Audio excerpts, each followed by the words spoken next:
ਵਾਹਿਗੁਰੂ जी का खालसा वाहिगुरू जी की फतेह। TV84 ਦੇ ਸਾਰੇ ਦਰਸ਼ਕ ਤੇ ਸਰੋਤੇ ਜਿਹੜੇ ਸਾਡੇ ਨਾਲ ਨਾਰਥ ਅਮਰੀਕਾ ਦੇ ਵਿੱਚੋਂ ਜੁੜੇ ਹੋਏ ਆ ਜਾਂ ਫਿਰ ਦੁਨੀਆ ਭਰ ਵਿੱਚ ਬੈਠ ਕੇ ਸਾਨੂੰ ਦੇਖਿਆ ਸੁਣ ਰਹੇ ਆ ਫੇਸਬੁੱਕ ਦੇ ਰਾਹੀਂ, ਉਹਨਾਂ ਸਭ ਦਾ ਮੈਂ ਅਮਰਵੀਰ ਸਿੰਘ ਅੱਜ ਇਸ ਪ੍ਰੋਗਰਾਮ ਦੇ ਵਿੱਚ ਤਹਿ ਦਿਲੋਂ ਸਵਾਗਤ ਕਰਦਾ। ਵਿਊਅਰਸ, ਅੱਜ ਅਸੀਂ ਇਸ ਹਫਤੇ ਦਾ ਅਖੀਰਲਾ ਪ੍ਰੋਗਰਾਮ ਕਰਨ ਜਾ ਰਹੇ ਹਾਂ ਤੇ ਆਉਂਦੇ ਐਤਵਾਰ ਯਾਨੀ ਕਿ ਪਰਸੋਂ ਨੂੰ ਲੰਡਨ ਦੇ ਵਿੱਚ ਸਿੱਖਾਂ ਦੀ ਆਜ਼ਾਦੀ ਦੀ ਮੁਹਿੰਮ ਨੂੰ ਮੁੱਖ ਰੱਖਦਿਆਂ ਹੋਇਆ ਸਿੱਖਸ ਫॉर ਜਸਟਿਸ ਵੱਲੋਂ ਲੰਡਨ ਐਲਾਨਨਾਮਾ ਜਿਹੜਾ ਹੈਗਾ ਉਹ ਕੀਤਾ ਜਾ ਰਿਹਾ ਹੈ। ਇੱਕ ਸਿੱਖ ਰੈਫਰੈਂਡਮ ਦੇ ਹਵਾਲੇ ਨਾਲ ਲੰਡਨ ਡੈਕਲੇਰੇਸ਼ਨ ਦੇ ਨਾਮ ਦੀ ਇੱਕ ਜਿਹੜੀ ਰੈਲੀ ਹੈਗੀ ਹੈ ਉਹ ਕੀਤੀ ਜਾ ਰਹੀ ਹੈ। ਇਸ ਬਾਬਤ ਜਿਹੜੀਆਂ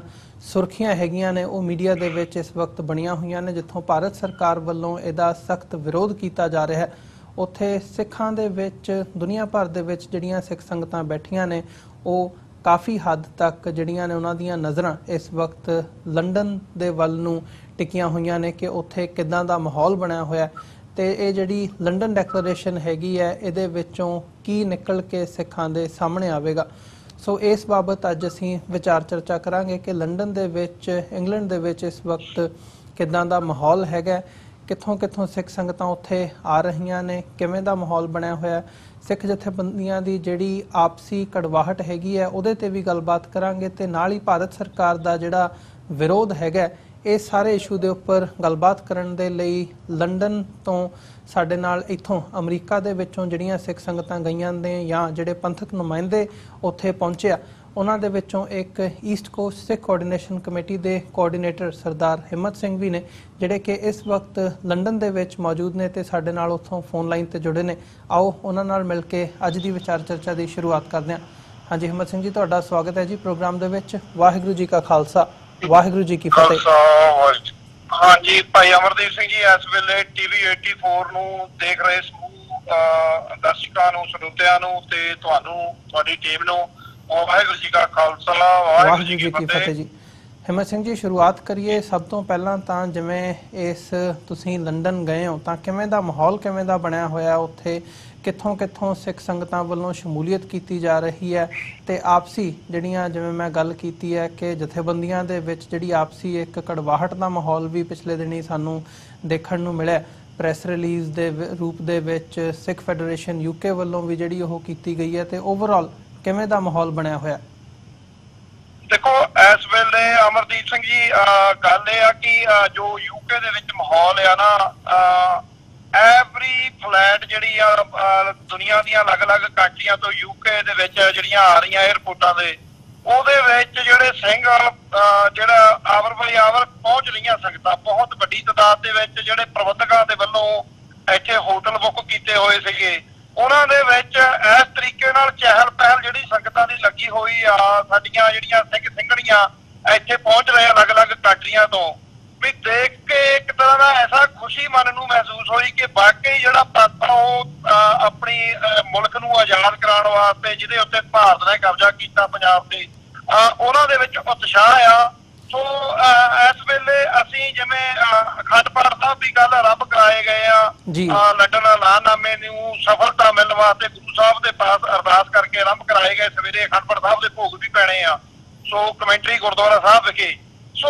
ਬਹੁਤ ਵੱਡੇ ਪੱਧਰ ਤੇ ਜਿਹੜਾ ਉਤਸ਼ਾਹ, ਖਾਸ ਕਰਕੇ ਜਿਹੜਾ UK ਦੇ ਵਿੱਚ ਲੋਕਲ ਗੁਰਦੁਆਰਾ ਪ੍ਰਬੰਧਕ ਕਮੇਟੀਆਂ ਦੀਆਂ ਜਿਹੜੀਆਂ ਸੰਗਤਾਂ ਦੀ ਸ਼ਮੂਲੀਅਤ, ਆਪ ਮੁਹਾਰੇ ਸੰਗਤਾਂ ਜਿੱਥੇ ਆ ਰਹੀਆਂ ਉੱਥੇ 60 ਤੋਂ ਵੱਧ ਜਿਹੜੀਆਂ ਬੱਸਾਂ ਦਾ ਪ੍ਰਬੰਧ ਅੱਜ ਪ੍ਰਬੰਧਕਾਂ ਵੱਲੋਂ ਜਦੋਂ ਬੈਠ ਕੇ ਮੀਟਿੰਗਾਂ ਕਰ ਰਹੇ ਆ ਤੇ ਉੱਥੇ ਜ਼ਿਕਰ ਸਾਹਮਣੇ ਆ ਰਿਹਾ ਕਿ 60 ਤੋਂ ਉੱਪਰ ਬੱਸਾਂ ਔਰ ਸੰਗਤਾਂ ਆਪ ਮੁਹਾਰੇ ਆਪਣੇ ਵਹੀਕਲਾਂ ਦੇ ਨਾਲ, ਟ੍ਰੇਨਾਂ ਬੱਸਾਂ ਦੇ ਨਾਲ ਜਿਹੜੀ ਆ ਉੱਥੇ ਪ੍ਰੋਗਰਾਮ ਦੇ ਵਿੱਚ ਟਰਫਾਲਗਰ ਸਕੁਆਇਰ ਪਹੁੰਚ ਰਹੀਆਂ। ਜੀ ਹਿੰਮਤ ਸਿੰਘ ਜੀ, ਜਿਵੇਂ ਮੈਂ ਜ਼ਿਕਰ ਕੀਤਾ ਪਿਛਲੇ ਦਿਨਾਂ ਦੇ ਵਿੱਚ ਜਿਹੜੀ ਇਹ ਗੱਲ ਆਪਸੀ ਜਿਹੜੀ ਕੜਵਾਹਟ ਦੀ ਸਾਹਮਣੇ ਆਈ ਹੈ ਉਸ ਬਾਰੇ ਕਿੱਦਾਂ ਦਾ ਮਾਹੌਲ ਹੈ? ਕੀ ਭਰਵਾਂ ਸਹਿਯੋਗ ਜਿਹੜੀਆਂ ਬਾਕੀ ਜਥੇਬੰਦੀਆਂ ਹੈਗੀਆਂ ਨੇ UK ਦੇ ਵਿੱਚ ਐਕਟਿਵ, ਉਹਨਾਂ ਵੱਲੋਂ ਮਿਲ ਰਿਹਾ? ਦੇਖੋ ਮੈਂ ਇਹ ਪਰਸਨਲੀ ਮੈਂ ਇੱਕ ਗੱਲ ਕਹਾਂਗਾ ਕਿ ਦੇਖੋ ਜਿੱਥੇ ਵੀ ਕੌਮ ਦੇ ਪੰਥਕ ਪ੍ਰੋਗਰਾਮ ਹੁੰਦੇ ਆ, ਆਪਣੇ ਪੰਜਾਬ ਨੂੰ ਆਜ਼ਾਦ ਕਰਾਉਣ ਦੀ ਗੱਲ ਹੁੰਦੀ ਆ, ਉੱਥੇ ਸਾਨੂੰ ਸਾਰੀਆਂ ਜਥੇਬੰਦੀਆਂ ਨੂੰ ਆਪਸੀ ਗੁੱਸੇ ਗਿਲਿਆਂ ਨੂੰ ਭੁਲਾ ਕੇ ਇੱਕ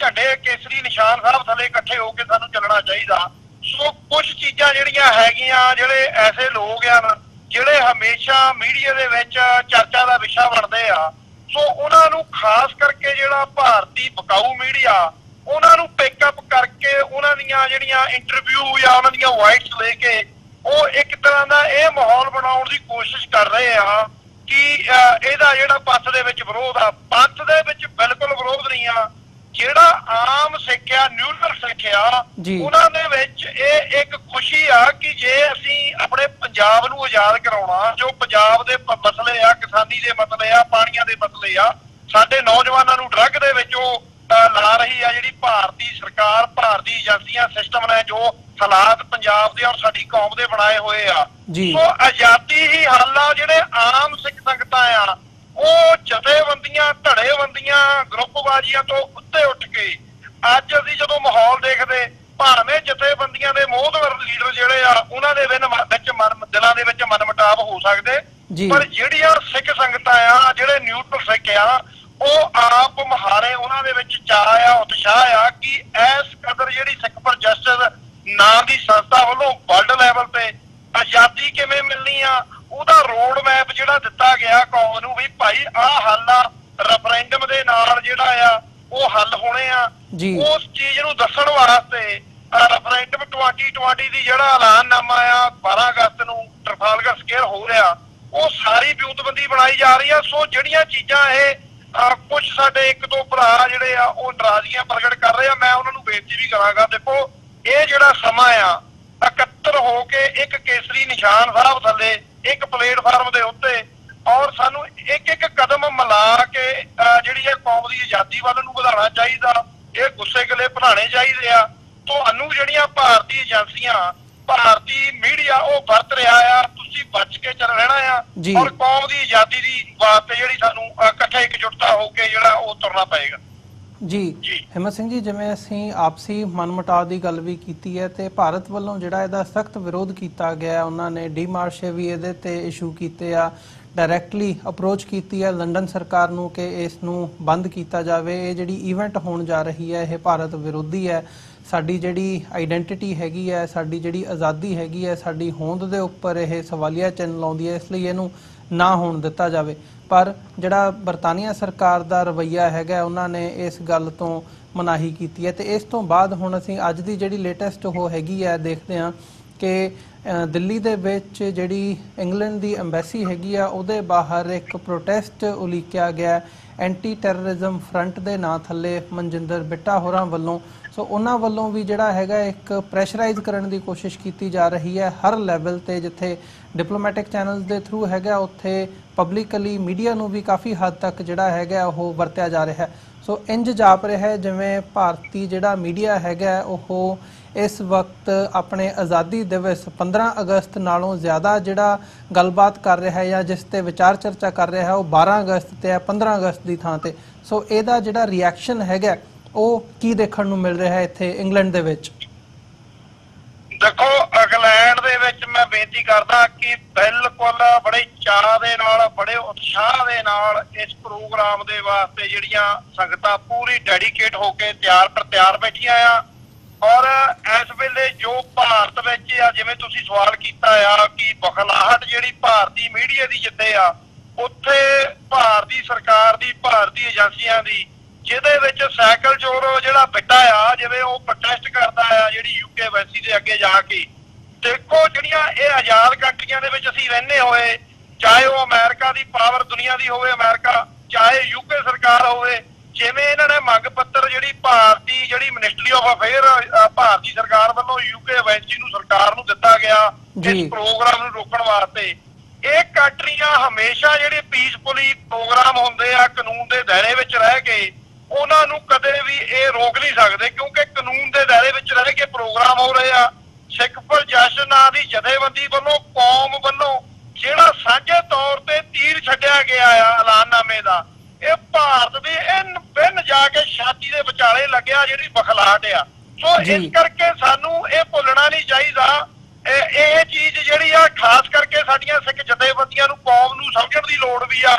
ਕਿ ਜਿੱਥੇ ਰੈਫਰੈਂਡਮ 2020 ਦੀ ਐਲਾਨਨਾਮੇ ਦੀ ਗੱਲ ਜਾਂ ਰੈਫਰੈਂਡਮ 2020 ਦੇ ਵਿੱਚ ਕਰਾਉਣ ਦੀ ਗੱਲ ਨੂੰ ਭਾਰਤ ਮੀਡੀਆ ਭਾਰਤ ਸਰਕਾਰ ਸਮਝ ਚੁੱਕੀ ਆ ਕਿ ਇਹ ਕਦਮ ਜਿਹੜੇ ਸਾਰਥਕ ਕਦਮ ਕੌਮ ਨੇ ਸਿੱਖ ਫॉर ਜਸਟਿਸ ਨਾਂ ਦੀ ਸੰਸਥਾ ਵੱਲੋਂ ਜਿਹੜੇ ਪੁੱਟੇ ਗਏ ਆ, ਇਹ ਸਹੀ ਡਾਇਰੈਕਸ਼ਨ ਵੱਲ ਨੂੰ ਜਾ ਰਹੇ ਆ, ਸਹੀ ਰੋਡ ਮੈਪ ਆ। ਸੋ ਉਸ ਚੀਜ਼ ਨੂੰ ਭਾਰਤੀ ਸਿਸਟਮ ਏਜੰਸੀਆਂ ਔਰ ਸਰਕਾਰੀ ਜਿਹੜੇ ਏਜੰਟ ਆ ਉਹ ਸਮਝ ਚੁੱਕੇ ਆ। ਸੋ ਲੋੜ ਆ ਸਾਡੀ ਕੌਮ ਨੂੰ ਸਮਝਣ ਦੀ ਕਿ ਇਹ ਜਿਹੜੇ ਕਦਮ ਆ ਬਿਲਕੁਲ ਸਹੀ ਡਾਇਰੈਕਸ਼ਨ ਵਾਲੇ ਆ। ਸਾਨੂੰ ਇਕਜੁੱਟਤਾ ਦੇ ਨਾਲ ਕਾਇਮ ਹੋ ਕੇ ਜੇ ਆਪਣੇ ਆਉਣ ਵਾਲੀਆਂ ਪੀੜ੍ਹੀਆਂ ਨੂੰ, ਬੱਚਿਆਂ ਨੂੰ, ਜਨਰੇਸ਼ਨ ਨੂੰ ਮਹਿਫੂਜ਼ ਕਰਨਾ ਤੇ ਫਿਰ ਸਾਡੀ ਆਜ਼ਾਦੀ ਹੱਲ ਆਜ਼ਾਦ ਆਪਣੀ ਕੰਟਰੀ ਕਰਾਉਣਾ ਪੈਣਾ। ਸੋ ਉਸ ਚੀਜ਼ ਵਾਸਤੇ ਕੌਮ ਜਿਹੜੀ ਉੱਠ ਖੜੀ ਆ। ਅਮਰੀਕਾ ਦੀ ਧਰਤੀ ਤੋਂ ਜਿਹੜਾ ਤੂਫਾਨ 2014 ਦੇ ਵਿੱਚ ਉੱਠਿਆ ਸੀ, ਉਹ ਪੂਰੇ ਵਰਲਡ ਦੇ ਵਿੱਚ ਹੁੰਦਾ ਹੋਇਆ ਅੱਜ ਲੰਡਨ ਲਾਲ ਰਾਮੇ ਦੇ ਰੂਪ ਦੇ ਵਿੱਚ ਯੂਕੇ ਦੇ ਵਿੱਚ 12 ਅਗਸਤ ਨੂੰ ਹੋ ਰਿਹਾ ਆ। ਸੋ ਦਿਨ ਦੂਰ ਨਹੀਂ,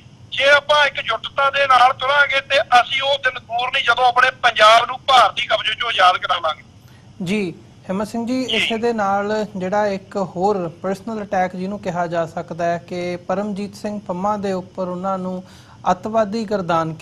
ਕਿ ਮੀਡੀਆ ਦੇ ਵਿੱਚ ਜਿਵੇਂ ਪ੍ਰਚਾਰਿਆ ਜਾ ਰਿਹਾ ਹੈ ਕਿ ਪਰਮਜੀਤ ਸਿੰਘ ਪੰਮਾ ਇੱਕ ਨੋਨ ਟੈਰਰਿਸਟ ਹੈਗੇ ਆ, ਭਾਰਤ ਦੇ ਵਿੱਚ ਉਹ ਲੋੜੀਂਦੇ ਹੈਗੇ ਆ ਤੇ ਉਹਨਾਂ ਦੀ ਜਿਹੜੀ ਸ਼ਮੂਲੀਅਤ ਹੈਗੀ ਆ ਉਹ ਇਸ ਐਲਾਨਨਾਮੇ ਦੇ ਵਿੱਚ ਸਾਰੀਆਂ ਜਿਹੜੀਆਂ ਗਤੀਵਿਧੀਆਂ ਹੋ ਰਹੀਆਂ ਨੇ ਇਹਦੇ ਵਿੱਚ ਹੈ। ਤੇ ਨਾਲ ਹੀ ਜਿਹੜੀ ਪ੍ਰੈਸ ਕਾਨਫਰੰਸ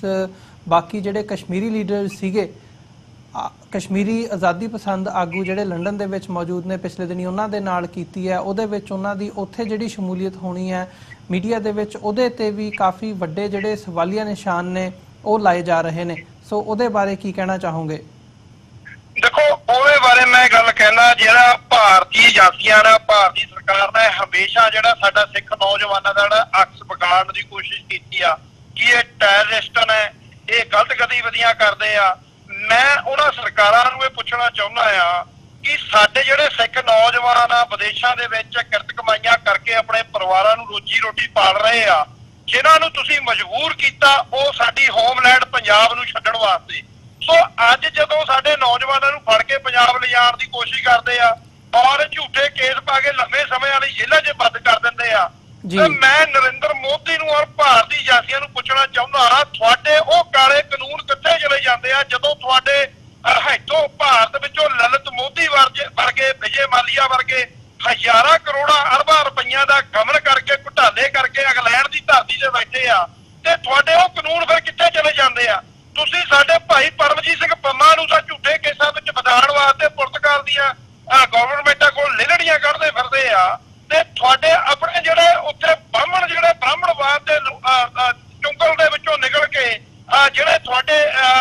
ਲਲਿਤ ਮੋਦੀ, ਵਿੱਕੀ ਮੋਦੀ ਕਿੰਨੇ ਹੀ ਘੁਟਾਲੇ ਕਰਕੇ ਉਹ ਯੂਕੇ ਦੇ ਵਿੱਚ ਬੈਠੇ, ਉਹਨਾਂ ਨੂੰ ਕਿਉਂ ਨਹੀਂ ਫੜ ਕੇ ਲਿਜਾਂਦੇ? ਕਿਉਂਕਿ ਨਰਿੰਦਰ ਮੋਦੀ ਔਰ ਭਾਰਤੀ ਏਜੰਸੀਆਂ ਖੁਦ ਜਿਹੜਾ ਆ ਉਹ ਗਮਨ ਕਰਦੀਆਂ ਆ। ਉਹਨਾਂ ਦੇ ਕਾਨੂੰਨ ਜਿਹੜੇ ਭਾਰਤ ਦੇ ਕਾਲੇ ਕਾਨੂੰਨ ਆ ਉਹ ਉਹਨਾਂ ਦੇ ਆਪਣਿਆਂ ਵਾਸਤੇ ਹੋਰ ਤਰੀਕੇ ਨਾਲ ਵਰਤਦੇ ਆ, ਤੇ ਜਿਹੜੀ ਮਿਨੋਰਟੀ ਭਾਰਤ ਵਿੱਚ ਖਾਸ ਕਰਕੇ ਪੰਜਾਬ ਦੇ ਵਿੱਚ ਪੰਜਾਬੀ ਭਰਾ ਵਾਸਤੇ ਉਹਨਾਂ ਵਾਸਤੇ ਕੁਝ ਹੋਰ ਤਰੀਕੇ ਨਾਲ ਵਰਤਦੇ ਆ। ਸੋ ਇਹੀ ਕਾਰਨ ਆ ਕਿ ਸਾਨੂੰ ਪੰਜਾਬ ਦੇ ਵਿੱਚ ਜਦੋਂ ਤੱਕ ਇਹ ਸਿੱਖਾਂ ਨੂੰ ਇਹ ਸੋਚਣਾ ਚਾਹੀਦਾ ਕਿ ਅਸੀਂ ਗੁਲਾਮ ਆ ਤੇ ਆਜ਼ਾਦੀ ਸਾਨੂੰ ਲੈਣੀ ਪੈਣੀ ਆ। ਅਸੀਂ ਉਸ ਪੰਜਾਬ ਦੀ ਜਿਹੜੀ ਆਜ਼ਾਦੀ ਦੀ ਲਹਿਰ ਨੂੰ ਪ੍ਰਚੰਡ ਕਰਨ ਵਾਸਤੇ ਜਿਹੜਾ ਇਹ ਸਾਰੇ ਕਦਮ ਜਿਹੜੇ ਵਿਦੇਸ਼ਾਂ ਵਿੱਚੋਂ, ਜਿਵੇਂ ਕਿ ਭਾਰਤ ਦੀ ਜਦੋਂ ਆਜ਼ਾਦੀ ਦੀ ਗੱਲ ਸੀ ਉਹਦੀ ਵੰਡ ਵੇਲੇ ਜਿਹੜੀ ਸਟਾਰਟ ਦੀ ਧਰਤੀ ਅਮਰੀਕਾ ਤੋਂ ਸਾਡੇ ਗਦਰੀ ਵਰਦਿਆਂ ਨੇ ਜਿਵੇਂ ਲਹਿਰਾਂ ਚਲਾਈਆਂ, ਅੱਜ ਉਹੀ ਗਦਰੀ ਵਰਦਿਆਂ ਦੇ ਇਤਿਹਾਸ ਨੂੰ ਸੇਧ ਲੈਂਦਿਆਂ ਹੋਇਆਂ ਜਿਹੜੇ ਸਾਡੇ ਸਿੱਖ ਫॉर ਜਸਟਿਸ ਦੇ ਹਜ਼ਾਰਾਂ ਹੀ ਜਿਹੜੇ ਸਿੱਖ ਨੌਜਵਾਨ, ਮੈਂ ਸਮਝਦਾ ਸਾਰੀਆਂ ਹੀ ਜਥੇਬੰਦੀਆਂ ਜਿਹੜੀਆਂ ਕੌਮ ਦੇ ਵਾਸਤੇ, ਆਪਣੀ ਆਜ਼ਾਦੀ ਵਾਸਤੇ ਸੰਘਰਸ਼ ਕਰ ਰਹੀਆਂ, ਉਹ ਸਾਰੀਆਂ ਧਰਤਾ ਹੀ ਹੋ ਗਿਆ। ਸੋ ਸਾਡੇ ਉਹਨਾਂ ਬਜ਼ੁਰਗਾਂ ਦਾ ਹੀ ਇਹ ਦੇਣ ਆ ਕਿ ਉਹਨਾਂ ਦੇ ਇਤਿਹਾਸ ਤੋਂ ਸੇਧ ਲੈ ਕੇ, ਸਾਡੇ ਗੁਰੂ ਸਾਹਿਬਾਨ ਦੇ ਫਲਸਫੇ ਤੋਂ ਸੇਧ ਲੈ ਕੇ ਅਸੀਂ ਆਪਣੇ ਪੰਜਾਬ ਨੂੰ ਜਿਹੜਾ ਭਾਰਤੀ ਚੁੰਗਲ ਦੇ ਕਬਜ਼ੇ ਦੇ ਵਿੱਚ ਆ ਉਹਨੂੰ ਆਜ਼ਾਦ ਕਰਨ ਵਾਸਤੇ ਅਸੀਂ ਜਿਹੜੀ ਇਹ ਮੁਹਿੰਮ ਵੱਢੀ ਹੋਈ ਆ। ਸੋ ਇਹਦੇ ਵਿੱਚ ਬਹੁਤ ਵੱਡੇ ਪੱਧਰ ਤੋਂ ਉਤਸ਼ਾਹ ਆ, ਖਾਸ ਕਰਕੇ ਅਮਰੀਕਾ ਦੇ ਵਿੱਚੋਂ ਜੇ ਅਸੀਂ ਕਾਊਂਟ ਕਰੀਏ ਲਗਭਗ 200 ਤੋਂ ਵੱਧ ਜਿਹੜਾ ਸਿੰਘ ਸਿੰਘਣੀਆਂ ਜਿਹੜੀਆਂ ਅਮਰੀਕਾ ਦੇ ਵਿੱਚੋਂ ਹੀ ਉਹ ਯੂਕੇ ਦੇ ਵਿੱਚ ਪਹੁੰਚ ਚੁੱਕੇ ਆ। ਸੋ ਇਸੇ ਤਰ੍ਹਾਂ ਵਿਦੇਸ਼ਾਂ ਦੇ ਅਲੱਗ-ਅਲੱਗ ਕੰਟਰੀਆਂ ਦੇ ਵਿੱਚੋਂ ਬੱਸਾਂ, ਟ੍ਰੇਨਾਂ ਆਪਣੀਆਂ ਜਿਹੜੀਆਂ 에ਅਰ ਬਾਏ 에ਅਰ ਉਹ ਸੰਗਤਾਂ ਪਹੁੰਚ ਰਹੀਆਂ। ਪੰਜਾਬ ਤੋਂ ਵੀ ਸਿੱਖ ਸੰਗਤਾਂ ਜਿਹੜੀਆਂ ਸਾਡੇ ਹੋਮਲੈਂਡ ਤੋਂ ਇੱਥੇ ਪਹੁੰਚ ਰਹੀਆਂ। ਸੋ ਖਾਸ ਕਰਕੇ ਜਿਹੜਾ ਯੂਕੇ ਦੀਆਂ ਸਿੱਖ ਸੰਗਤਾਂ ਦੇ ਵਿੱਚ ਜਥੇਬੰਦੀਆਂ, ਪਾਰਟੀਵਾਦੀਆਂ, ਗਰੁੱਪਵਾਦੀਆਂ ਦੀਆਂ ਪ੍ਰਵਾਹ ਕੀਤੇ ਕੀਤਿਆਂ ਬਗੈਰ ਸਿੱਖ ਸੰਗਤਾਂ ਜਿਹੜੀਆਂ ਆਪ ਮਹਾਰੇ ਬੱਸਾਂ ਜਿਹੜੀਆਂ ਆਪਣੇ ਔਨ ਪੇ ਜਿਹੜੀਆਂ ਬਾਏ ਕਰਕੇ ਜਿਹੜੀਆਂ ਕੋਚਸ ਹੈਗੀਆਂ ਉਹ ਯੂਕੇ ਦੇ ਇਸ ਪ੍ਰੋਗਰਾਮ ਦੇ ਵਿੱਚ ਟਰਫਾਲਗਰ ਸਕੁਆਇਰ 12 ਅਗਸਤ ਨੂੰ ਪਹੁੰਚ ਰਹੀਆਂ ਜੀ। ਸੋ ਹਿੰਮਤ ਸਿੰਘ ਜੀ, ਜਿੱਥੇ ਬਰਤਾਨੀਆ ਸਰਕਾਰ ਨੇ ਇਸ ਇਵੈਂਟ ਨੂੰ ਹੋਣ ਦੇ ਲਈ ਗ੍ਰੀਨ ਸਿਗਨਲ ਦਿੱਤਾ ਹੈਗਾ ਭਾਰਤ ਸਰਕਾਰ ਦੇ ਇਤਰਾਜ਼ ਦੇ ਬਾਵਜੂਦ, ਸੋ ਲੰਘੀ ਕੱਲ ਭਾਰਤ ਸਰਕਾਰ ਦੇ ਜਿੰਨੇ ਵੀ ਮਿਸ਼ਨਸ ਹੈਗੇ ਨੇ ਦੁਨੀਆ ਭਰ ਦੇ ਵਿੱਚ, ਉਹਨਾਂ ਨੇ ਉੱਥੇ ਹਦਾਇਤ ਕੀਤੀ ਹੈ ਸਰਕਾਰ ਨੇ ਕਿ ਇਹ ਜਿਹੜੀਆਂ ਗਤੀਵਿਧੀਆਂ ਹੈਗੀਆਂ ਨੇ, ਸਾਨੂੰ ਰਿਪੋਰਟ ਮਿਲੀ ਹੈ ਕਿ ਆਉਣ ਵਾਲੇ ਸਮੇਂ ਦੇ ਵਿੱਚ ਇੱਦਾਂ ਦੀਆਂ ਜਿਹੜੀਆਂ ਹੋਰ ਇਵੈਂਟਸ ਨੇ ਉਹ ਦੁਨੀਆ ਭਰ ਦੇ ਵਿੱਚ ਹੋ ਸਕਦੀਆਂ ਨੇ ਤੇ ਹੋਵਣਗੀਆਂ, ਤੇ ਇਹਨਾਂ ਦੇ ਉੱਪਰ ਨਜ਼ਰ ਰੱਖੀ ਜਾਵੇ, ਇਹਨਾਂ ਲੋਕਾਂ ਨੂੰ ਫੰਡਿੰਗ ਕਿੱਥੋਂ ਆਉਂਦੀ ਹੈ ਉਹਦੇ ਤੇ ਨਜ਼ਰ ਰੱਖੀ ਜਾਵੇ, ਤੇ ਜਿਹੜੀਆਂ ਸਰਕਾਰਾਂ ਹੈਗੀਆਂ ਨੇ ਜਿੱਥੇ ਜਿੱਥੇ ਵੀ ਮਿਸ਼ਨਸ ਮੌਜੂਦ ਨੇ ਉਹਨਾਂ ਤੱਕ ਇਹ ਗੱਲ ਪਹੁੰਚਾਈ ਜਾਵੇ ਕਿ ਇੱਦਾਂ ਦੀਆਂ ਜਿਹੜੀਆਂ ਗਤੀਵਿਧੀਆਂ ਨੇ ਉਹਨਾਂ ਨੂੰ ਠੱਲ ਪਾਇਆ ਜਾਵੇ ਤੇ ਉਹਨਾਂ ਨੂੰ ਠੱਲਣ ਦੇ ਲਈ ਹਰ ਯਤਨ ਜਿਹੜਾ ਹੈਗਾ ਉਹ ਕੀਤਾ ਜਾਵੇ। ਤੁਹਾਨੂੰ ਲੱਗਦਾ ਵੀ ਆਉਣ ਵਾਲੇ ਸਮੇਂ ਦੇ ਵਿੱਚ ਜਿਹੜੀਆਂ ਇਹ ਭਾਰਤ ਸਰਕਾਰ ਦੀਆਂ ਐਕਟੀਵਿਟੀਜ਼ ਹੈਗੀਆਂ ਨੇ ਜਾਂ ਉਹਨਾਂ ਦਾ ਸਾਰੇ ਮਿਸ਼ਨਾਂ ਨੂੰ ਇਹ ਗੱਲ ਕਹਿਣਾ ਤੇ ਇਹ ਜਿਹੜੀਆਂ ਇਨਫਿਲਟ੍ਰੇਸ਼ਨ ਕਹਿ ਲਓ ਇਹਨੂੰ ਜਾਂ ਕਿਸੇ ਹੋਰ ਸ਼ਬਦ ਦੇ ਨਾਲ ਜੋੜ ਲਓ, ਜਿਸ ਹਿਸਾਬ ਨਾਲ ਵੀ ਇਸ ਪਾਰਟ ਨੂੰ ਸਰਕਾਰ ਪਰਸਿਊ ਕਰੇਗੀ ਉਹਦਾ ਕੋਈ ਇਫੈਕਟ ਆਉਣ ਵਾਲੇ ਸਮੇਂ ਦੇ ਵਿੱਚ ਡਾਇਸਪੋਰਾ ਸਿੱਖਾਂ ਦੇ ਉੱਪਰ ਪਵੇਗਾ? ਦੇਖੋ ਜੀ, ਪਹਿਲੀ ਗੱਲ ਤਾਂ ਅਸੀਂ ਬਰਤਾਨੀਆ ਸਰਕਾਰ ਦਾ ਬਹੁਤ ਧੰਨਵਾਦ ਕਰਦੇ ਆ ਜਿਨ੍ਹਾਂ ਨੇ ਬੜਾ ਕਰਾਰਾ ਜਵਾਬ ਜਿਹੜਾ ਆ ਉਹ ਭਾਰਤੀ ਸਰਕਾਰ ਨੂੰ ਦਿੱਤਾ ਕਿ ਅਸੀਂ ਬਿਲਕੁਲ ਇਹਨੂੰ ਪ੍ਰੋਗਰਾਮ ਨੂੰ ਜਿਹੜਾ ਬੈਨ ਨਹੀਂ ਕਰਾਂਗੇ, ਬਿਲਕੁਲ ਇਹ ਕਾਨੂੰਨ ਦੇ ਦਾਇਰੇ ਵਿੱਚ ਰਹਿ ਕੇ ਹੋ ਰਿਹਾ ਔਰ ਹਰ ਇੱਕ ਉਸ ਇਨਸਾਨ ਨੂੰ ਜਿਹੜਾ ਆਜ਼ਾਦੀ ਵਾਸਤੇ ਗੱਲ ਕਰਦਾ ਪੀਸਫੁਲ ਤਰੀਕੇ ਨਾਲ ਉਹਨਾਂ ਨੂੰ ਹੱਕ ਹੈਗਾ ਕਰਨ ਦਾ। ਦੂਜੀ ਗੱਲ ਜਿਹੜੀ ਆ ਭਾਰਤ ਵੱਲੋਂ ਇਹ ਕਹਿਣਾ ਕਿ ਅਸੀਂ ਨਿਗਾਹ ਰੱਖਾਂਗੇ ਜਾਂ ਸਰਕਾਰਾਂ ਨੂੰ ਕਹਿਣਾ ਕਿ ਨਿਗਾਹ ਰੱਖੋ ਫੰਡਿੰਗ ਕਿੱਥੋਂ ਆਉਂਦੀ ਆ। ਦੇਖੋ ਜੀ, ਜਿਹੜੇ ਬਾਬੇ ਨਾਨਕ ਦਾ ਚਲਾਇਆ ਹੋਇਆ ਨਿਰਮਲ ਪੰਥ ਆ ਉਹ ਕਿਰਤ ਕਮਾਈ ਦਾ ਜਿਹੜਾ ਸਿਧਾਂਤ ਜਿਹੜਾ ਦਸਾਂ ਨਹੁੰ ਦੀ ਕਿਰਤ ਕਮਾਈ ਦਾ ਦੱਸਿਆ ਬਾਬੇ ਨਾਨਕ ਨੇ, ਉਹਦੇ ਵਿੱਚੋਂ ਦਸਵੰਧ ਵੀ ਕੱਢੀ ਦਾ। ਉਸ ਸਿਧਾਂਤ ਨੂੰ ਕੌਮ ਫਾਲੋ ਕਰਦੀ ਹੈ, ਕੌਮ ਦਾ ਪ੍ਰੋਗਰਾਮ ਆ, ਕੌਮ ਆਪਣੀ ਆਜ਼ਾਦੀ ਵਾਸਤੇ ਆਪਣੇ ਦਸਾਂ ਨਹੁੰ ਦੀ ਕਿਰਤ ਕਮਾਈ ਵਿੱਚੋਂ ਹਿੱਸਾ ਪਾਉਂਦੀ ਆ ਔਰ ਇਸ ਸੰਘਰਸ਼ ਨੂੰ ਚਲਾ ਰਹੀ ਆ। ਸੋ ਆਜ਼ਾਦੀ ਵਾਸਤੇ ਇਹ ਪ੍ਰੋਗਰਾਮ ਹੈਗਾ ਆ। ਸੋ ਇਸ ਕਰਕੇ ਏਜੰਸੀਆਂ ਜੋ ਮਰਜ਼ੀ ਕਰ ਲੈਣ, ਇਹ ਕਾਨੂੰਨ ਦੇ ਦਾਇਰੇ ਵਿੱਚ ਰਹਿ ਕੇ ਪ੍ਰੋਗਰਾਮ ਹੋ ਰਹੇ ਆ ਔਰ ਜਿਹੜੀ ਸਿਵਲ ਜਸਟਿਸ ਦੀ ਲੀਗਲ ਜਿਹੜੀ ਟੀਮ ਆ ਗੁਰਪਤਵੰਤ ਸਿੰਘ ਪੰਨੂ ਜੀ ਦੀ ਅਗਵਾਈ ਦੇ ਵਿੱਚ ਚੱਲਦੀ ਆ। ਸੋ ਇਹ ਬੜੇ ਬਾਖੂਬੀ ਸਾਰੀ ਦੁਨੀਆ ਦੇ ਜਿਹੜੇ ਜਿੱਥੇ ਜਿੱਥੇ ਪ੍ਰੋਗਰਾਮ ਅਲੱਗ-ਅਲੱਗ ਕੰਟਰੀਆਂ ਦੇ ਵਿੱਚ ਆਉਣ ਵਾਲੇ ਸਮੇਂ ਦੇ ਵਿੱਚ ਹੋਣਗੇ, ਉਸ ਕਾਨੂੰਨ ਦੇ ਵਿੱਚ ਉਸ ਕੰਟਰੀ ਦੇ ਕਾਨੂੰਨ ਦੇ ਦਾਇਰੇ ਵਿੱਚ ਰਹਿ ਕੇ ਇਹ ਹੋਰ ਕੰਟਰੀਆਂ ਦੇ ਵਿੱਚ ਵੀ ਪ੍ਰੋਗਰਾਮ ਕਰਾਂਗੇ ਔਰ ਰੈਫਰੈਂਡਮ 2020 ਦਾ ਜਿਹੜਾ ਮਿਸ਼ਨ ਆ ਉਸ ਕੰਪੇਨ ਨੂੰ ਸਫਲ ਕਰਨ ਵਾਸਤੇ ਆਪਣੇ ਪੰਜਾਬ ਦੀ ਆਜ਼ਾਦੀ ਲੈਣ ਵਾਸਤੇ ਜਿਸ ਕੰਟਰੀ ਵਿੱਚ ਵੀ ਜਾਣਾ ਪਿਆ ਉਸ ਕੰਟਰੀ ਦੇ ਕਾਨੂੰਨ ਮੁਤਾਬਕ ਬੜੇ ਪੀਸਫੁਲ ਤਰੀਕੇ ਦੇ ਨਾਲ, ਕਿਉਂਕਿ 21 ਸੈਂਚੁਰੀ ਦੇ ਵਿੱਚ ਅੱਜ ਜਿਹੜੀ ਆ ਬਹੁਤ ਪੀਸਫੁਲੀ ਤਰੀਕੇ ਦੇ ਨਾਲ ਇਹ ਜਿਹੜੀ ਕੰਪੇਨ ਚਲਾਈ ਜਾ ਰਹੀ ਆ ਔਰ ਖਾਸ ਕਰਕੇ ਸਾਡੇ ਪੰਜਾਬ ਨੂੰ, ਸਾਡੇ ਸਿੱਖਾਂ ਨੂੰ, ਸਾਡੀ ਆਉਣ ਵਾਲੀਆਂ ਜਨਰੇਸ਼ਨਾਂ, ਬੱਚਿਆਂ ਨੂੰ, ਨੌਜਵਾਨਾਂ ਨੂੰ ਇਹ ਸਮਝਣ ਦੀ ਲੋੜ ਆ ਕਿ ਜੇ ਅੱਜ ਜਿਹੜੇ 1984 ਦੇ ਵਿੱਚ ਕੇਸ ਪੈਂਦੇ ਸੀ ਕਿ ਹਥਿਆਰ ਰੱਖਣ ਦੇ ਝੂਠੇ ਕੇਸ ਪਾ ਦਿੰਦੇ ਸੀ, ਅੱਜ ਜਦੋਂ ਪੀਸਫੁਲੀ ਤਰੀਕੇ ਨਾਲ ਕਲਮ ਦੀ ਲੜਾਈ ਲੜੀ ਜਾ ਰਹੀ ਆ, ਰੈਫਰੈਂਡਮ ਦੀ ਗੱਲ ਆ, ਤੇ ਅੱਜ ਰੈਫਰੈਂਡਮ 2020 ਦੀ ਟੀ-ਸ਼ਰਟ ਪਾਉਣ ਦੇ ਜਿਹੜੇ ਝੂਠੇ ਕੇਸ ਕੈਪਟਨ ਅਮਰਿੰਦਰ ਸਿੰਘ ਦੀ ਸਰਕਾਰ ਵਿੱਚ 60 ਤੋਂ 70 ਦੇ ਦਰਮਿਆਨ ਜਿਹੜੇ ਨੌਜਵਾਨ ਪੰਜਾਬ ਦੀਆਂ ਜੇਲ੍ਹਾਂ ਦੇ ਵਿੱਚ ਝੂਠੇ ਕੇਸ ਪਾ ਕੇ ਡੱਕੇ ਆ। ਸੋ ਉਸ ਇਨਸਾਫ ਦੀ ਗੱਲ ਆ ਕਿ ਤੁਹਾਨੂੰ ਪੀਸਫੁਲੀ ਤਰੀਕੇ ਦੇ ਨਾਲ ਵੀ ਇਹ ਲੋਕ ਨਹੀਂ ਚੱਲਣ ਦੇ ਰਹੇ। ਸੋ ਲੋੜ ਆ ਸਾਨੂੰ ਕੌਮ ਨੂੰ ਇਕਜੁੱਟਤਾ ਦੇ ਨਾਲ ਚੱਲਣ ਦੀ, ਅੱਜ ਪਛਾਣਨ ਦੀ ਲੋੜ ਆ ਕਿ ਅਸੀਂ ਇਸ ਚੀਜ਼ ਨੂੰ ਕਿਵੇਂ ਜਿਹੜੀ ਆ ਅੱਗੇ ਜਿਹੜੀ ਆ ਕੰਪੇਨ ਨੂੰ ਕਿਵੇਂ ਅੱਗੇ ਰਨ ਕਰਨਾ ਔਰ ਕਿਵੇਂ ਜਿਹੜੀ ਆ ਰੈਫਰੈਂਡਮ 2020 ਦੇ ਵਿੱਚ ਜਿਹੜੀ ਆ ਇਹਨੂੰ ਕੰਪੇਨ ਨੂੰ ਨਿਪੇਰੇ ਜਾਣ। 12 ਅਗਸਤ ਨੂੰ ਉਸ ਸਾਰੇ ਹੀ ਪ੍ਰੋਗਰਾਮ ਬਾਰੇ ਜਿਹੜੀ ਆ ਜਾਣਕਾਰੀ ਅਲੱਗ-ਅਲੱਗ ਕੰਟਰੀਆਂ ਤੋਂ, ਜਿਹੜੇ ਕੰਟਰੀਆਂ ਆਪਣੇ ਆਜ਼ਾਦੀ ਵਾਸਤੇ ਸੰਘਰਸ਼ ਕਰ ਰਹੀਆਂ ਆ, ਜਿਹੜੀਆਂ ਕੰਟਰੀਆਂ ਦੇ ਵਿੱਚ ਰੈਫਰੈਂਡਮ ਹੋ ਚੁੱਕੇ ਆ, ਉਹ 20 ਡੈਲੀਗੇਟ ਅਲੱਗ-ਅਲੱਗ ਕੰਟਰੀਆਂ ਤੋਂ ਇਸ ਪ੍ਰੋਗਰਾਮ ਦੇ ਵਿੱਚ ਸ਼ਾਮਲ ਹੋਣਗੇ। ਉਹ ਆਪਣੇ ਤਜਰਬੇ ਦੱਸਣਗੇ ਤੇ ਸਾਨੂੰ ਵੀ ਉਹ ਸੇਧ ਦੇਣਗੇ ਵੀ ਤੁਹਾਨੂੰ ਕਿਵੇਂ ਚੱਲਣ ਦੀ ਲੋੜ ਆ। ਉਹ ਆਪਣੇ ਜਿਹੜੇ ਤਜਰਬੇ ਸ਼ੇਅਰ ਕਰਨਗੇ ਕੌਮ ਦੇ ਨਾਲ। ਸੋ ਲੋੜ ਆ ਵੀ ਅਸੀਂ ਵੱਧ ਤੋਂ ਵੱਧ ਵੱਡੀ ਤਾਦਾਦ ਦੇ ਵਿੱਚ ਇਸ ਪ੍ਰੋਗਰਾਮ ਦੇ ਵਿੱਚ ਜੁੜੀਏ ਜੀ। ਸੋ ਭਾਈ ਸਾਹਿਬ ਹਿੰਮਤ ਸਿੰਘ ਜੀ, ਇੱਕ ਅਖੀਰ ਦੇ ਵਿੱਚ ਮੈਂ ਜ਼ਰੂਰ ਜਾਣਨਾ ਚਾਹੂੰਗਾ ਕਿ ਜਿਹੜੇ ਲੋਕ ਉੱਥੇ ਪਹੁੰਚ ਰਹੇ ਆ, ਸਿੱਖ ਸੰਗਤਾਂ ਉੱਥੇ ਪਹੁੰਚ ਰਹੀਆਂ ਨੇ, ਐਕਸਪੈਕਟੇਸ਼ਨ ਕੀ ਲਗਾਈ ਜਾ ਰਹੀ ਹੈ ਜਿੱਥੇ 2024 ਰੈਫਰੈਂਡਮ ਦਾ ਰੋਡ ਮੈਪ ਤਿਆਰ ਕਰਨ ਦੀ ਗੱਲ ਹੈਗੀ ਹੈ, ਉੱਥੇ ਇਸ ਐਲਾਨਨਾਮੇ ਦੇ ਵਿੱਚੋਂ ਕੀ ਨਿਕਲ ਕੇ ਸਾਡੇ ਸਾਹਮਣੇ ਆ ਸਕਦਾ ਹੈ ਜਾਂ ਕੀ ਜਿਹੜੀ ਰੂਪਰੇਖਾ ਹੈਗੀ ਹੈ ਉਹ ਬਣਦੀ ਨਜ਼ਰ ਆ ਰਹੀ ਹੈ? ਦੇਖੋ ਜੀ, ਇਹ ਪ੍ਰੋਗਰਾਮ ਜਿਹੜਾ ਆ ਸਾਰਾ ਹੀ ਜਿਹੜੀ ਲੀਗਲ ਟੀਮ ਆ ਉਹ ਤਿਆਰ ਕਰ ਰਹੀ ਆ। ਸੋ ਉਸ ਪ੍ਰੋਗਰਾਮ ਨੂੰ ਉਹਦੇ ਵਿੱਚੋਂ ਜਿਹੜੀਆਂ ਸੰਗਤ ਨੂੰ ਦੱਸਣ ਦੀ ਜਿਹੜੀ ਕੌਮ ਦੇ ਅੱਗੇ ਸਨਮੁਖ ਰੱਖਣਾ ਆ, ਉਹ ਸਾਰਾ ਹੀ ਜਿਹੜਾ ਰੈਫਰੈਂਡਮ ਦੀਆਂ ਜਿਹੜੀਆਂ ਅਗਲੇ ਰੋਡ ਮੈਪ ਹੈਗੇ ਆ ਉਹ ਸ਼ੇਅਰ ਕੀਤੇ ਜਾਣੇ ਆ ਟੀਮ ਵੱਲੋਂ। ਉਹ ਕੇਸ ਨੂੰ ਕਿਵੇਂ ਪ੍ਰੈਜ਼ੈਂਟ ਕਰਨਾ, UNO 'ਚ ਕਿਵੇਂ ਜਾਣਾ, ਉਹ ਸਾਰੀ ਡਿਟੇਲ ਜਿਹੜੀਆਂ ਦੱਸੀਆਂ ਜਾਣਗੀਆਂ। ਸੋ ਆਫਟਰ ਆਲ ਜਿਹੜੀ ਆ ਉਹ ਕੌਮ ਦੇ ਵਿੱਚ ਇਸ ਮੁਹਿੰਮ ਨੂੰ ਖੜਾ ਕੀਤਾ ਗਿਆ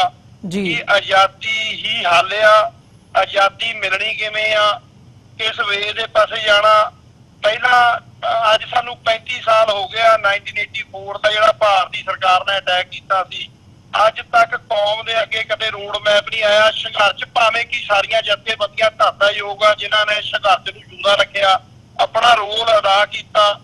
ਅੱਜ ਲੋੜ ਆ ਅਸੀਂ ਸਹੀ ਡਾਇਰੈਕਸ਼ਨ ਦੇ ਵਿੱਚ ਚੱਲ ਕੇ ਆਪਣੀ ਕੰਟਰੀ ਨੂੰ ਕਿਵੇਂ ਯਾਦ ਕਰਾਉਣਾ, ਉਸ ਚੀਜ਼ ਨੂੰ ਲੈ ਕੇ ਉਸ ਜਿਹੜਾ ਪ੍ਰੋਗਰਾਮ 12 ਅਗਸਤ ਨੂੰ ਟ੍ਰਫਾਲਗਰ ਸਕੁਆਇਰ ਹੋ ਰਿਹਾ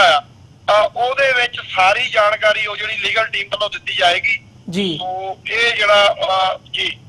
ਤੇ ਇਹ ਜਿਹੜੀ ਇਵੈਂਟ ਹੋ ਰਹੀ ਹੈ ਇਹਦੀ ਟਾਈਮਿੰਗ ਵਗੈਰਾ ਜਾਂ ਜਿਹੜੀਆਂ ਹੋਰ ਡਿਟੇਲਸ ਹੈਗੀਆਂ ਨੇ ਜੇ ਉਹ ਵੀ ਤੁਸੀਂ ਸਾਡੇ ਨਾਲ ਸਾਂਝੀਆਂ ਕਰ ਸਕੋ। ਟਾਈਮਿੰਗ ਜਿਹੜੀ ਹੈਗੀ 2 ਤੋਂ 6 ਹੈਗੀ ਆ ਜੀ, ਸੰਡੇ ਟ੍ਰਫਾਲਗਰ ਸਕੁਆਇਰ ਜੀ। ਸੋ ਇਹਦੇ ਵਿੱਚ ਖਾਸ ਕਰਕੇ ਮੈਂ ਬੇਨਤੀ ਕਰਾਂਗਾ ਯੂਕੇ ਦੀਆਂ ਸਿੱਖ ਸੰਗਤਾਂ ਸਾਰੇ ਹੀ ਗੁਰਦੁਆਰੇ ਸਾਹਿਬਾਨਾਂ ਤੋਂ ਜਿੰਨੇ ਯੂਕੇ ਦੇ ਵਿੱਚ ਹੈਗੇ ਤਕਰੀਬਨ ਜਿਹੜਾ ਬੱਸਾਂ ਦਾ ਪ੍ਰਬੰਧ ਹੋਇਆ ਆ। ਸੋ ਅਗਰ ਕਿਸੇ ਨੂੰ ਲੋੜ ਆ ਤੇ ਨੰਬਰ ਸਾਰੇ ਪਾਸੇ ਜਾਣਕਾਰੀ ਸੋਸ਼ਲ ਮੀਡੀਆ ਤੇ ਭਾਈ ਪਰਮਜੀਤ ਸਿੰਘ ਪੰਮਾ, ਦਵਿੰਦਰਜੀਤ ਸਿੰਘ ਹੋਣੀ ਹੋਰ ਕਾਫੀ ਹਜ਼ਾਰਾਂ ਹੀ ਸਿੱਖਾਂ ਦੇ ਜਿਹੜੇ ਪ੍ਰਬੰਧ ਦੇ ਵਿੱਚ ਹੈਗੇ ਸਿੱਖਾਂ ਦੇ ਨੰਬਰ ਜਿਹੜੇ ਆ ਸੋਸ਼ਲ ਮੀਡੀਆ ਤੇ ਸਕਰੀਨਾਂ ਦੇ ਟੀਵੀਆਂ ਤੇ ਚੱਲ ਰਹੇ ਆ। ਸੋ ਉਹਨਾਂ ਦਾ ਪ੍ਰਬੰਧ ਕੀਤਾ ਜਾ ਸਕਦਾ ਅਗਰ ਕਿਸੇ ਨੂੰ ਲੋੜ ਹੋਵੇ। ਸੋ ਸਾਰੀਆਂ ਗੁਰਦੁਆਰਿਆਂ ਦੇ ਵਿੱਚੋਂ ਜਿਹੜੀਆਂ ਬੱਸਾਂ ਦਾ ਪ੍ਰਬੰਧ ਹੋ ਚੁੱਕਿਆ। ਸੋ ਅੱਜ ਮੈਂ ਇੱਕ ਬੇਨਤੀ ਇਹ ਵੀ ਕਰਨੀ ਚਾਹੁੰਦਾ, ਜਿਵੇਂ ਵਿਦੇਸ਼ਾਂ ਤੋਂ ਅਲੱਗ-ਅਲੱਗ ਕੰਟਰੀਆਂ ਦੇ ਵਿੱਚੋਂ ਵੱਡੀ ਤਾਦਾਦ ਦੇ ਵਿੱਚ ਜਿਹੜੀ ਆਵਰ ਬਾਈ ਆਵਰ ਸੰਗਤਾਂ ਜਿਹੜੀਆਂ ਉਹ ਪਹੁੰਚ ਰਹੀਆਂ ਬਾਏ ਏਅਰ। ਸੋ ਉੱਥੇ ਲੋੜ ਆ ਕਿ ਯੂਕੇ ਦੀਆਂ ਸਿੱਖ ਸੰਗਤਾਂ ਨੂੰ ਕਿ ਤੁਹਾਡੀ ਜ਼ਿੰਮੇਵਾਰੀ ਜ਼ਿਆਦਾ ਬਣਦੀ ਆ ਜਿੰਨੀ ਵਿਦੇਸ਼ਾਂ ਤੋਂ ਸੰਗਤਾਂ ਉਤਸ਼ਾਹ ਦਿਖਾ ਰਹੀਆਂ ਵੱਡੀ ਪੱਧਰ ਦੇ ਵਿੱਚ ਪਹੁੰਚ ਰਹੀਆਂ। ਉਹ ਖਾਸ ਕਰਕੇ ਜਿਹੜੇ ਯੂਕੇ ਦੇ ਵਿੱਚ ਸਿੱਖ ਸੰਗਤਾਂ ਵਸਦੀਆਂ ਕਿ ਜਦੋਂ ਦੁਨੀਆ ਅਲੱਗ-ਅਲੱਗ ਕੋਨਿਆਂ ਤੋਂ ਜਿਹੜੀ ਆ ਸੰਗਤ ਆ ਰਹੀ ਆ, ਪੰਜਾਬ ਤੋਂ ਆ ਰਹੀ ਆ, ਤੇ ਵੱਡਾ ਫਰਜ਼ ਤੁਹਾਡੀ ਜ਼ਿੰਮੇਵਾਰੀ ਵੱਡੀ ਆ ਤੇ ਦੇਖਣ ਦੀ ਲੋੜ ਹੋਏਗੀ ਜਿਹੜੀਆਂ ਯੂਕੇ ਦੀਆਂ ਸੰਗਤਾਂ ਕਿੱਡਾ ਕੁ ਵੱਡਾ ਇਕੱਠ ਦਿਖਾਉਂਦੀਆਂ। ਉਮੀਦ ਬਹੁਤ ਵੱਡੀ ਆ। ਸੋ ਬਾਕੀ ਬੇਨਤੀ ਆ ਸੰਗਤਾਂ ਨੂੰ ਆਪ ਮਹਾਰੇ ਆਪਣੇ ਬੱਚਿਆਂ ਨੂੰ, ਆਉਣ ਵਾਲੀਆਂ ਜਿਹੜੀਆਂ ਨਵੀਆਂ ਨਸਲਾਂ ਸਾਡੀਆਂ ਪੀੜ੍ਹੀਆਂ ਜਨਰੇਸ਼ਨ ਜਿਨ੍ਹਾਂ ਨੇ ਕਮਾਂਡ ਸਾਂਭਣੀ ਆ ਆਉਣ ਵਾਲੇ ਸਮੇਂ ਵਿੱਚ ਸੰਘਰਸ਼ ਦੀ, ਉਹਨਾਂ ਨੂੰ ਲਿਆਓ, ਉਹਨਾਂ ਨੂੰ ਪਤਾ ਲੱਗੇ ਕਿ ਉੱਥੇ ਪ੍ਰੋਗਰਾਮ ਕੀ ਦਿੱਤਾ ਜਾਣਾ ਆ ਤਾਂ ਕਿ ਉਹ ਆਉਣ ਵਾਲੇ ਸਮੇਂ ਦੇ ਵਿੱਚ ਅੱਗੇ ਇਹਨੂੰ ਸੰਘਰਸ਼ ਨੂੰ ਤੋਰਨ। ਜੀ ਬਿਲਕੁਲ ਹਿੰਮਤ ਸਿੰਘ ਜੀ, ਤੁਹਾਡਾ ਬਹੁਤ-ਬਹੁਤ ਧੰਨਵਾਦ। ਤੁਸੀਂ ਆਪਣਾ ਸਮਾਂ ਕੱਢਿਆ ਤੇ ਸਾਡੇ ਨਾਲ ਵਿਚਾਰਾਂ ਦੀ ਸਾਂਝ ਪਾਈ ਹੈ। ਸਾਡੇ ਦਰਸ਼ਕਾਂ ਲਈ ਮੈਂ ਇੱਕ ਵਾਰ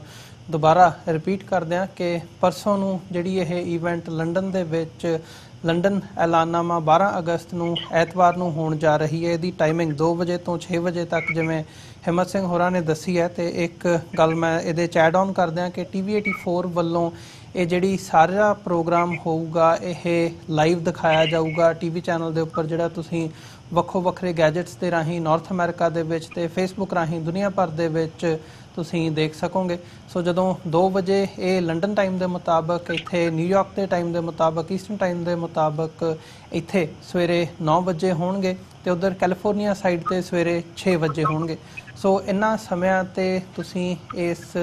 ਰੈਲੀ ਦਾ ਜਿਹੜਾ ਲਾਈਵ ਪ੍ਰਸਾਰਣ ਹੋਊਗਾ ਉਹ TV84 ਤੇ ਵੀ ਦੇਖ ਸਕੋਗੇ। ਸੋ ਇੱਥੇ ਹੀ ਅੱਜ ਦਾ ਜਿਹੜਾ ਇਹ ਪ੍ਰੋਗਰਾਮ ਹੈਗਾ ਉਹ ਅਸੀਂ ਇੱਥੇ ਸਮਾਪਤ ਕਰਦੇ ਹਾਂ। ਹਿੰਮਤ ਸਿੰਘ ਜੀ, ਤੁਹਾਡਾ ਬਹੁਤ-ਬਹੁਤ ਧੰਨਵਾਦ, ਤੁਸੀਂ ਆਪਣਾ ਸਮਾਂ ਕੱਢਿਆ। ਇੱਥੇ ਹੀ ਫਤਿਹ ਦੀ ਸਾਂਝ ਪਾਈ ਹੈ ਜੀ। ਵਾਹਿਗੁਰੂ ਜੀ ਕਾ ਖਾਲਸਾ,